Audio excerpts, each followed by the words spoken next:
Oi pessoal, aqui é a Tânia Durão do canal As Cartas Ciganas. Hoje eu tô com quem? Com quem? Giancarlo Kindsmith. Ai, acertei teu nome? Gente, eu sempre erro o nome do Giancarlo. Tudo bom, querido? Tranquilo.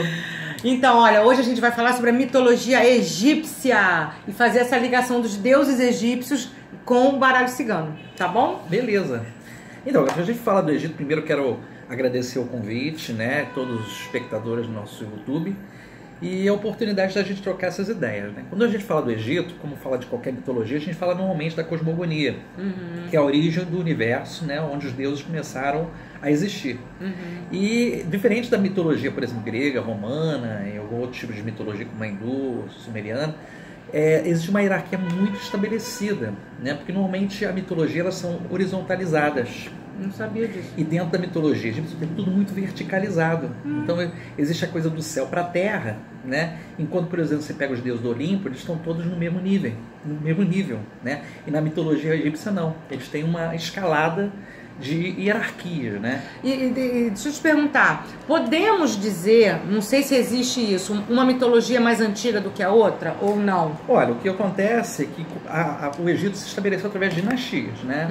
Então, as dinastias duraram mais de 1000 anos, algumas por causa dos faraós, e você tem o Alto e Baixo Egito, né? Então, quando o Alto Egito é quando você tem uma porção de terra acima do Nilo. E abaixo, né, é quando você está no nível do Nilo, do rio, né, que é o principal fornecedor de tudo no Egito, né, naquela época principalmente. Então, quando você pega a estrutura do Alto Egito, você pega, por exemplo, aquela máscara mortuária de Tutancâmon, você pega o abutre, né, que é o símbolo do Alto Egito, né, que representa os céus, que representa a força feminina, enquanto que a serpente, a Naja, é o Baixo Egito, que ela rasteja, né, e representa exatamente as forças masculinas. Gente, olha que bacana. É interessante porque o Tutancâmon, né, que ele vem a ser uma representação exatamente dessa integração política entre o Alto e o Baixo Egito, que o Egito estava fragmentado politicamente. Então ele foi um dos faraós muito importantes, né, na questão da organização sociopolítica da época. Ele provavelmente foi morto, disseram que ele caiu, fraturou o crânio, essa coisa toda, mas provavelmente ele deve ter sofrido um atentado, né? Sim. Porque existia muito essa competitividade entre as várias castas, né? Que ocorriam dentro do Egito naquela época, mas ocorre na Índia até hoje. Então existiam grupos que não se misturavam, né? Tribos que normalmente eram nômades, como existem os beduínos no deserto, né? E aquelas que se fixavam em torno do próprio Nilo ou de regiões que tinham produção agrícola, né? Ou produção, por exemplo, animais, pedras, né? O Egito vivia muito do Nilo e da produção comercial. Eles ficavam fazendo intercâmbio comercial com os grupos dentro da África, ali no entorno, né? Então a cosmogonia exatamente trata disso, da hierarquia cósmica, né? Na hierarquia cósmica você tem um modelo que normalmente é obedecido como uma entidade chamada Atum, que normalmente tem a associação com o deus Ra, que é um deus solar. Ra representa o sol do meio-dia. Então, peraí, o Ra já é um deus? Atum ou Ra, né? Ele tem a relação com o sol do meio-dia, né? O sol a pino, né? Então ele é uma divindade primordial, ele é o ponto de partida, porque o Egito vive muito em cima da relação com o sol, né? Que é a divindade maior. Então podemos já aqui definir o Atum-Ra com o sol? Não. A gente vai ainda não? A gente vai falar ainda um pouco disso mais pra frente, porque tem duas divindades solares no Egito. Existe o Horus, que é associado também, misturado às vezes, confundido com Ra.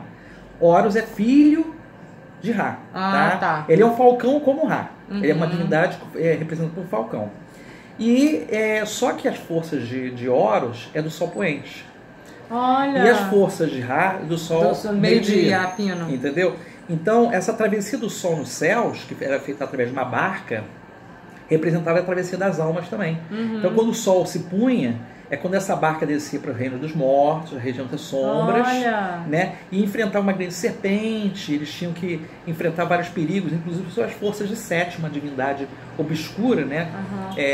Trazedora do caos, segundo a concepção egípcia. Então, o Ra vamos dizer assim, é a divindade primordial. Aí nós temos... Seria a plenitude. Seria a força maior, porque o Sol rege o Egito, né? Aí você tem Shu e você tem Tefnut, que é um casal, né? Shu é o ar, né? E Tefnut seria, vamos dizer assim, a representação da vida, do sopro da vida, né? Quando você tem essa representação do ar, do sopro da vida, você tem a vida manifestada, né? Que a gente chama o sopro da vida de pneuma, que é a primeira respiração do ser humano. Como é que é o nome então do... É Shu e Tefnut. Tefnut. Tefnut. São divindades primordiais. Desse nascimento, né, de Shu e de Tefnut, nasceu Geb, que é a terra, né, e Nut, que é o céu estrelado. O corpo celeste, o céu estrelado é Nut. Nut é o céu estrelado. Lembra noite, né? Nut, noite, né? E Geb, que é a terra. E aí temos a união desses dois, de Geb e Nut, né? Várias divindades. Aí nós temos 4 principais, que é Osíris, Isis, Set e Néftis. Osíris. Osíris é uma divindade que representa o todo, né? Que representa principalmente o corpo do Nilo, representa as marchas verdejantes, o alimento, né? E foi o primeiro, vamos dizer assim, a primeira múmia que surge na história egípcia, né? Uma coisa interessante. Isis é uma deusa mãe, irmã de Osíris. Ela é considerada, vamos dizer assim, a deusa materna, geradora, né? Ela que cuida, inclusive, de pegar os pedaços despedaçados de Osíris, depois que o Set, que é irmão de Osíris, por vingança, despedaça ele, né? Nós temos Set, que é a divindade que representa exatamente a escuridão, né? Ele é o trazedor do caos, né? E você tem Néftis, que é um paralelo de Isis, que é uma representação feminina, só que ela tem uma concepção mais alada, né? Enquanto que Isis é uma deusa que ela está mais achegada à questão da geração da terra, do produzir na terra, né? Os frutos da terra, a Néftis é a deusa alada, ou seja, aquilo que vem dos céus como promessa de bem-aventurança, né? A chuva, aquilo que fertiliza a terra de uma outra maneira, né? Então, se a gente pegar o baralho cigano, você sabe que a simbologia ela desliza sobre várias plataformas. Isso é uma coisa interessante porque símbolo, ele na verdade se reveste de um padrão cultural. Então, a partir do momento que esse símbolo ele se associa a alguma camada, vamos dizer assim, de histórias, narrativas e tal. O baralho cigano é uma narrativa em vários tipos de capítulos, né? Sim. 36 capítulos ali que estão acontecendo essas narrativas. Então, a gente pega, por exemplo, a primeira figura, que é o cavaleiro, né? Você tem exatamente o quê? Você tem a figura do deus Tote, que é representação... A gente ainda não falou dele ainda, Não né? falou dele. Mas o deus Tote, ele é uma divindade importantíssima no Egito. Ele tem uma cabeça de íbis, que é uma ave que é pernalta, como existe a cegonha, o flamingo, né? A garça, que vive em charcos. Então, ele é um deus da magia, da escrita, e é o deus da revelação. Ele é um mensageiro. Então ele é associado ao cavaleiro por causa disso. Ok. Tá? Porque ele é dinâmico, ele é rápido. A figura da Ibis, como ave, é rápida, dinâmica e é mensageira. Olha, gente. É uma coisa bem bacana isso. Então aí. São 1, 2, 3, 4, 5, 6, 7, 8, 9. São Os vários. principais são esses 9? Na verdade, isso aqui é parte da cosmogonia. Necessariamente, parte da cosmogonia não se associa aqui. A gente vai pegar algumas coisas e vai pegar associado a outros deuses que podem ser intermediários ou menores. Porque, como eu te falei, a verticalização dos deuses chega até camadas menores, né? Como, por exemplo, uma divindade pequena como Bes, que é um deus anão. E que ele é colocado nas casas para proteger o lar. Olha. Ele é visto como um anãozinho, com barbas, né? Normalmente feinho. Tipo um duende, quase um duende. É quase um duendezinho de sorte. Que normalmente é feito em lápis lazuli ou jade. Era colocado ou na entrada da porta, né? Ou no fundo do estabelecimento para atrair a boa sorte e proteção para casa, né? Então são curiosidades aí. Então essa cosmogonia, então a gente não pode associar ainda ao baralho cigano. Não vai associar de todo. Vamos pegar alguns deuses, pincelar, porque a gente sabe que mitologia não explica o baralho não explica a mitologia. São interdisciplinaridades. Isso, há associações. São conversações que podem ser, às vezes, por outro pesquisador, vistas por um prisma um pouco diferente. Sim. Como existe, por exemplo, baralho greco-romano, ou baralho de tarô, por exemplo, mitologia grega, que já vi 3 ou 4 concepções diferentes. O mais conhecido é da Charmambouk, da Juliette Charmambouk, da Lise Bourdieu, inclusive, que ele é conhecido com aquele livrinho pretinho, que já está na 8ª ou 9ª edição, já foi por várias editoras. Enfim, isso é uma curiosidade aqui, entendeu? Bacana isso, né? Então vamos lá, vamos tentar fazer essa associação? Eu queria começar pelo Atum-Ra. Então, o Ra ele pode ser associação com o Sol, tá?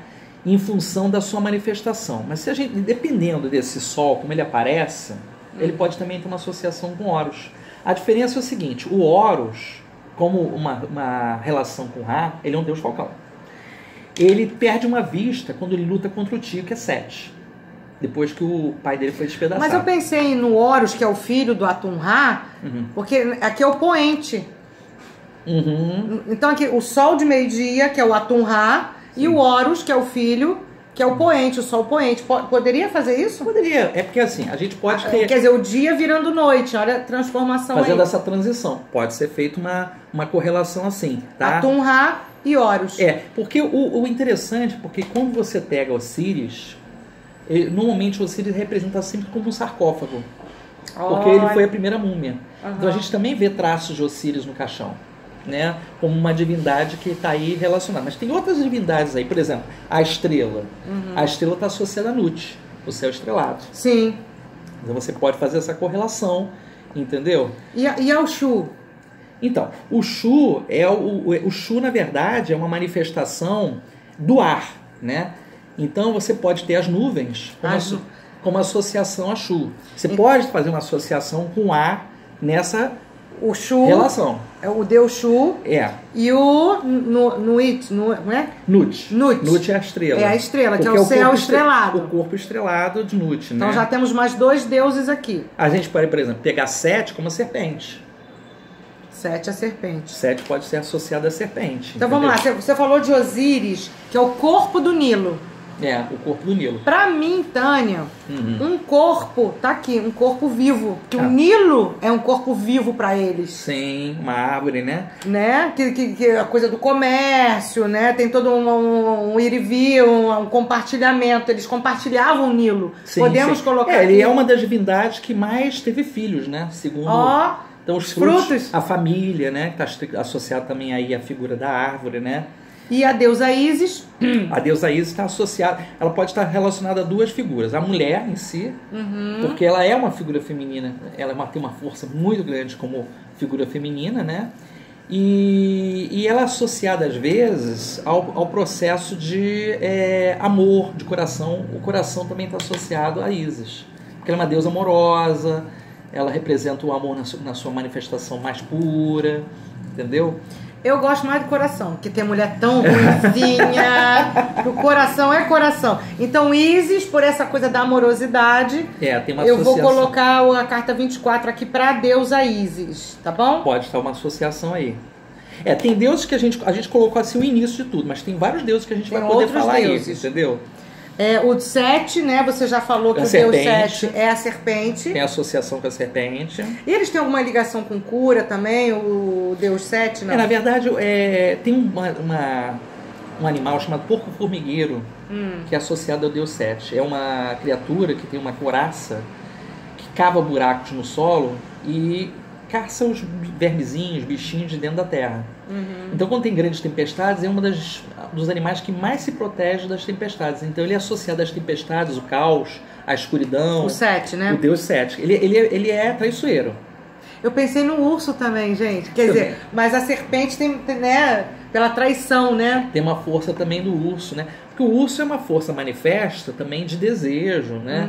De muita vontade, essa coisa toda. Então, assim, existem divindades que estão relacionadas também à vontade, que estão ligadas também diretamente à força, que saem um pouco da coisa da traição, né? Que a serpente traduz aí, né? Então vamos botar tanto a serpente como o urso pro deus Sete. Sim. Eu vou colocar até uma figura do deus Sobek.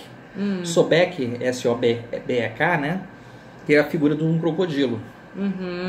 Então, se a gente fosse colocar também um pouco essa relação de Sobek com o urso, que é uma força, tem uma coisa da força muito forte, porque assim, o crocodilo, assim como o hipopótamo no Nilo, eram muito temidos e eram vistos como divindades. E o hipopótamo, por exemplo, é um animal que mais mata. Já ouvi falar, na África. Né? Mais que o leão. Os Big Fives, né? Que eles chamam, né? Mais que o leão.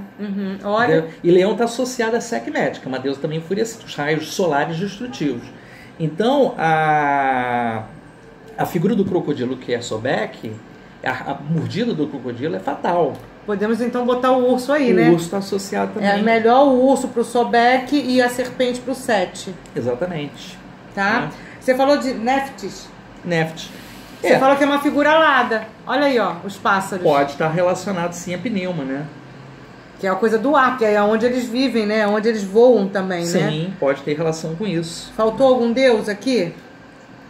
Tem... A princípio, acho que tá bom, né? A gente pode ter algumas ideias. Porque assim, se a gente for falar de todos os deuses, a gente vai ficar também aqui... O resto da vida, né? O resto da vida aqui falando sobre... Esses são os principais, Jean? Esse da cosmogonia é o ponto de partida, né, entendeu?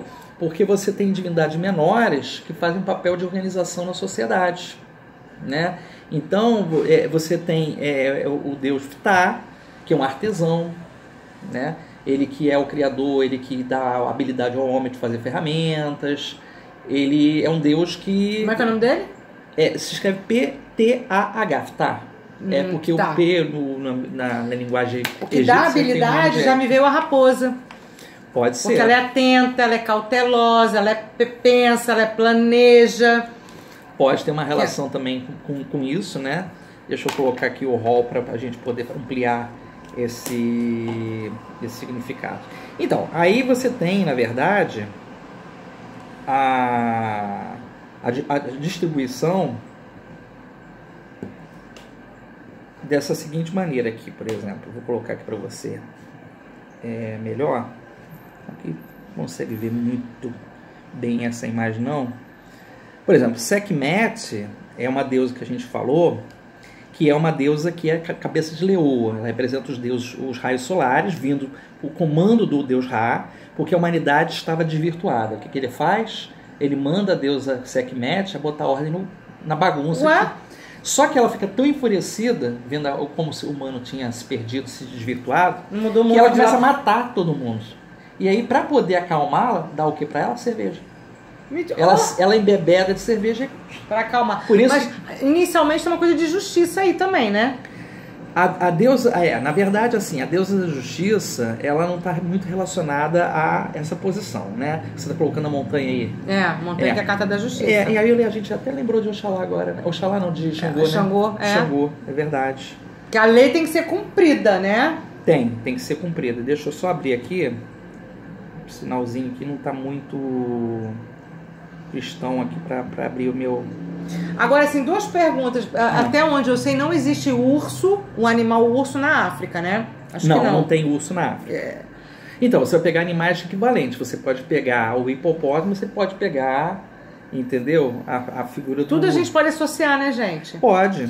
E outra coisa, gente, eu tô aprendendo aqui com o Giancarlo, né? Uhum. Todo Deus está associado a um animal, pelo que eu tô entendendo? São os chamados deuses zoantropomórficos. Olha. O que é zoo de animal? Sim. Antropos, corpo, e forma, mórfico, né?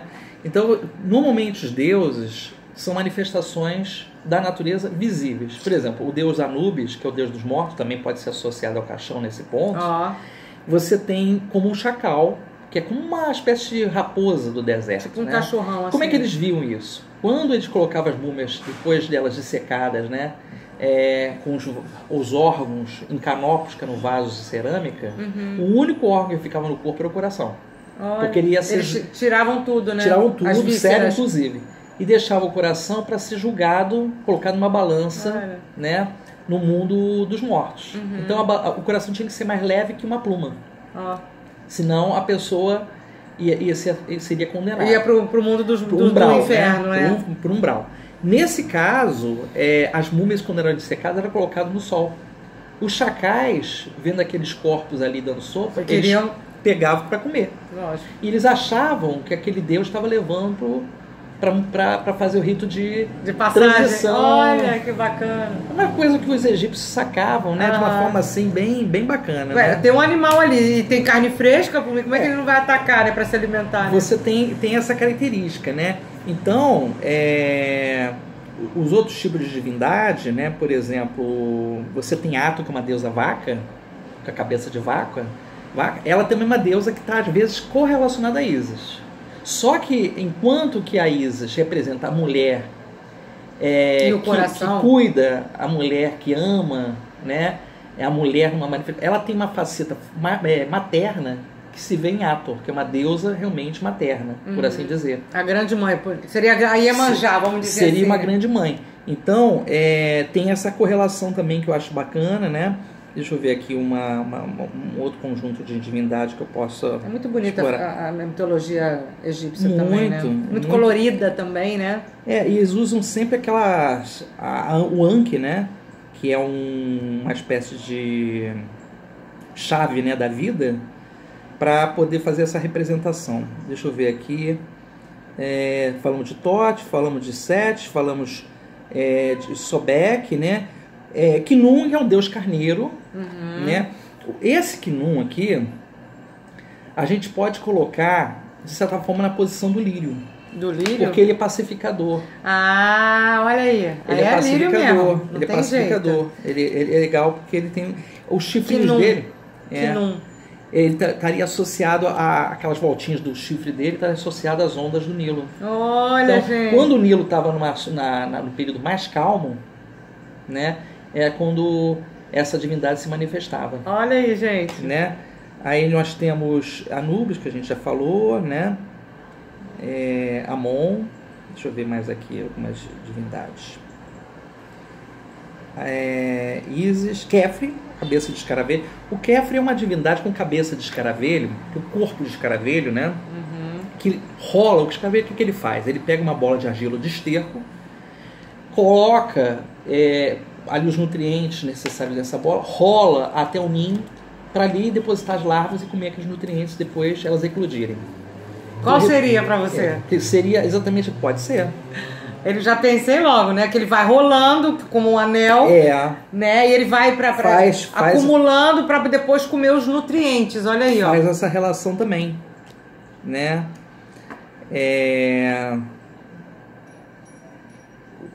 Nós temos o deus Conso.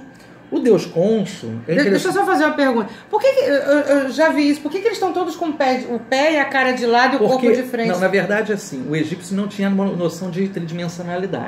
Então é tudo de perfil. É muito difícil você ver pintura, existe, tá? Frontais. Olha. Normalmente eles representavam sempre de perfil, em posicionamentos até para dança, para rituais, eles sempre representavam de perfil, que é uma marca registrada do egípcio, tá? Você vai ver isso, muito difícil você ver isso em outras culturas. Todos os deuses egípcios, né, eles estão todos de lado, os pés e o rosto também, né? Exatamente, né? Esse duplo aqui é o quê? Esses dois juntos aqui? É o deus Ap, mas assim, é uma divindade tão pequena, né? Que o deus Ap está muito associado ao trabalho na agricultura. Né? Poderia até associar, poderia ser associado à foice, porque ele trabalha, ele elabora a questão do plantio, ele ajuda os homens a fazer a plantação, a colheita, né? Tanto que eles trabalham em parceria, né? Então assim, Ap é um deus que ele representa a boa e a má colheita. Então se você tem uma boa colheita, eles faziam muitas festas, faziam reverências, nessa coisa toda, né? Que eu acho bem interessante também. Vamos ver aqui algum outro panteão, né? Que é tanta coisa que a gente pode associar. Sim. Que a gente perde aqui, ó. Quando a gente conhece bem o significado de uma carta, a gente pode associar o que a gente quiser, né, gente? Pode associar. Porque, sabe, eu fiquei me perguntando, por Kátia Bastos, que é a grande mãe da escola brasileira, ela associou brilhantemente os orixás da mitologia africana, né, com o baralho cigano. Por que a gente não pode fazer isso com outras mitologias e com outros deuses? Sim. Né? É isso que eu me prendo, né? Sim, sim. E uma coisa também que é importante, o egípcio, ele tem uma coisa de paixão. Quando a divindade ela é representada, os templos são erigidos, por exemplo, os templos verticais, voltados para o alto, são dedicados aos homens, e os horizontais às mulheres. Não sabia. Então tem, por exemplo, o templo de Hatshepsut, que é uma princesa. Hatshepsut. Hatshepsut é uma princesa conhecida no Egito, tá? E o templo dela é todo horizontalizado. Tem alguma coisa com um falo, não? Que do homem é assim? Na verdade, tem. Minha cabeça já associa uma coisa a outra, porque né? Você tem uma representação, inclusive na Índia, de Ioni, que é a vagina, e o Linga, que é o pênis. Olha. Que aparece os dois integrados, né? Que é a figa também.